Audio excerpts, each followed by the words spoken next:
Alright, y'all, so if you are needing to assign the Freckle RI6 assignment, you need to go to clever.com and you'll log in as yourself.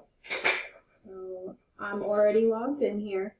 But when you get into Clever, you're going to click on the Freckle by Renaissance.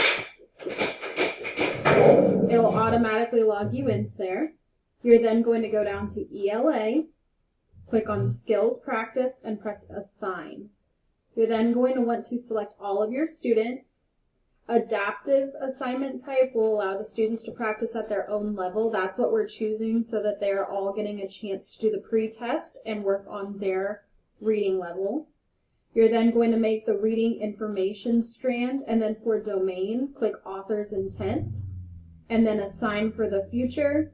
The start date would be March 30th, since that's what we're using on Monday as our assignment. You'll create the assignment, and then you have it all ready. You don't need to share a link or anything like that because your students already have it assigned in their Clever accounts. So if you have any other questions, feel free to text me and I'll be happy to help. But we should be good on that.